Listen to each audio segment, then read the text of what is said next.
Ready? Yep. All right, so we're going to talk about our Billet 900 Canamex 3 Skidoo, Turbo, Moxie, all the machines. Those guys I don't know if are necessarily at the level where they need this currently, but I think that's coming really soon. But for the Canamex 3, we're definitely there. So I'll just grab a factory engine real quick, go over some of the weaknesses of the factory block. So, major issue with this engine when we make a lot of boost and we do things to hold the boost in is we tend to crack the block at minimum right around this section. So there's not a lot of like structure in this area to hold the, I guess the block together. So generally we'll crack it in that area. There's other, because the blocks are not, the material that they use is not very hard, there's other just like little annoyances that change things.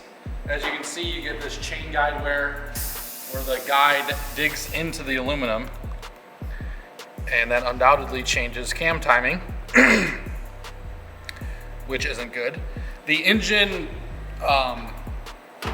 you know, in factory form, it doesn't make that much power, so it doesn't have to evacuate that much crankcase pressure. There's only one single crankcase vent in the factory system that's baffled through like a plate on the cam gear, goes through the camshaft, leaves the valve cover, and then that line runs to the intake or a factory catch can or whatnot. So obviously with the Billet block, this area has been beefed up extensively. Really every single spot that we could add material in that, you know, wouldn't sacrifice strength of the block was addressed. Like every single spot we moved. So as you can see, the block is quite a bit different in construction. This wouldn't normally be in a factory engine. This oil galley wouldn't normally be so far out. There's things that we did. So we shifted this entire oil galley out. In the future, the first blocks until we experience an issue are gonna have normal head studs, a normal 8 stud, all the same length situation. In the future, we designed the block so that we can drill a hole all the way into the girdle and essentially make it a 4-volt center main girdle. So everything has been designed for that in the future.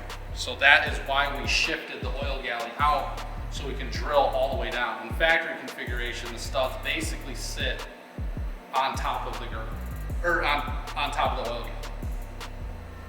galley. We also did a crankcase ventilation system, which is here. And my plates, I put those plates in the builder. I'll grab one in a second. So there's actually a plate that matches this. So like we're doing some test fitting right now and stuff like that, but basically just need to drill some holes, tap some holes to get that to bolt on. But there's a -10 vent that comes off of it that's gonna use basically like a dry sump check valve. Because the engine definitely, you know, when we're not making a lot of boost, we want like all the suction from the sump pumps sucking on the crankcase, I guess like sucking on the crankcase. But as boost goes up and crankcase pressure goes up, we need to relieve it. So that is basically what this will do.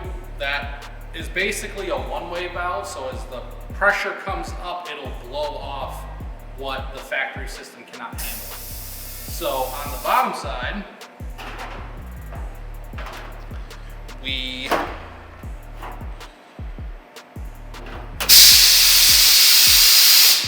so it's a fully bridged main now instead of the factory block having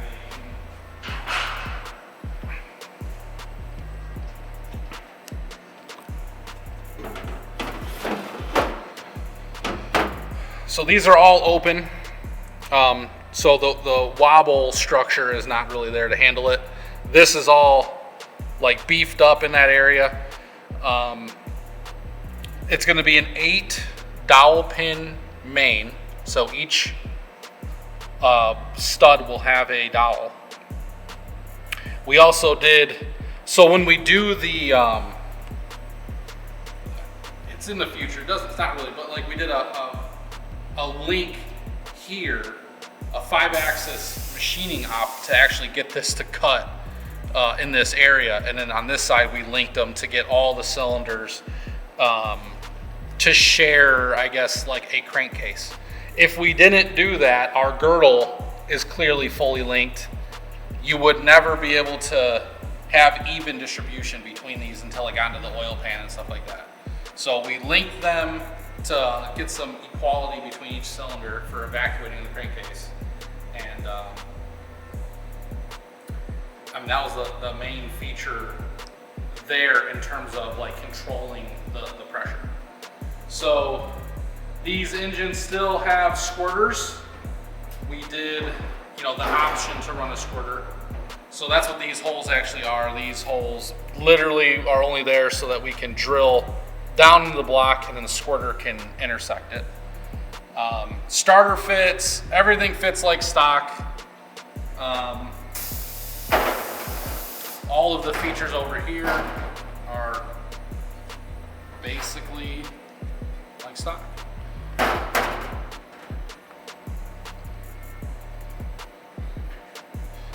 As you can see here,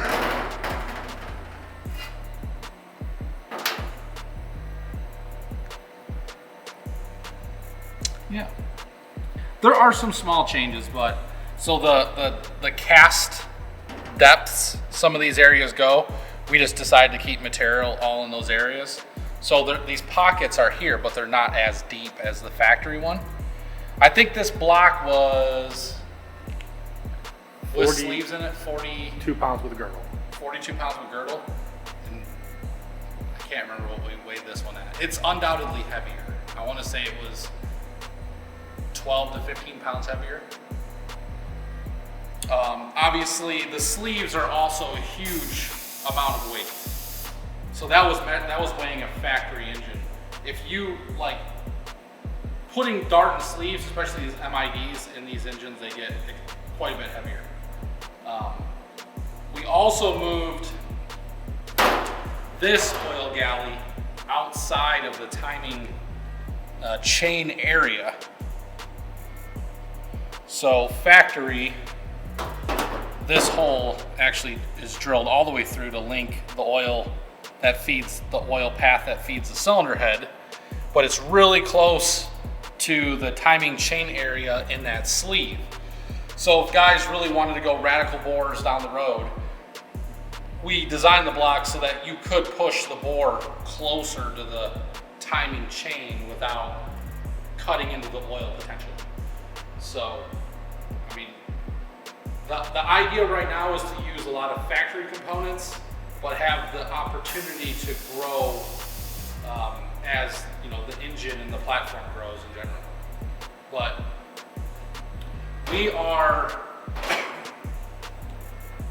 I have a couple more things, like a couple fine details on this thing. Then it's getting, we're gonna mate the two together, and we're going to cut thrust bearings. Well, I have to cut the thrust surface on this. Then we're gonna do the main bore and home. We're gonna actually deck the sleeves, because we just inserted the sleeves.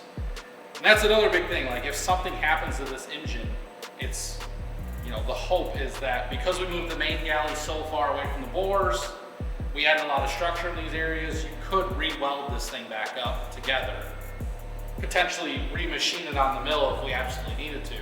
But you could re-weld this thing back together and keep it going.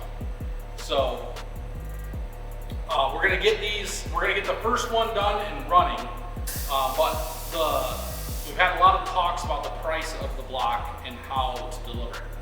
So not a lot of people have the machinery to do these tiny mains and to deal with this engine in general. So we're gonna offer it basically minus decking and a hone for $8,200. So basically you would have a girdle mated to a block with studs, you know, main board and hone done. And then if you wanted a set of pistons and us to deck it to a deck height or do a different style of head gasket sealing or whatever, that would just add on to the price. So $8,200 minus the deck and the hone. And then we could definitely send you an engine that's basically assembly ready, or we can assemble it for you or whatnot. But the website is going to be updated with that pricing and the details that go into it, some more pictures about it, and once we get this thing up and running, I'm sure you guys are going to hear about it. So thanks for checking it out. Just kind of like a rough overview of all the stuff we did to it, but we tried to make it as sweet as we could make it, for our own car.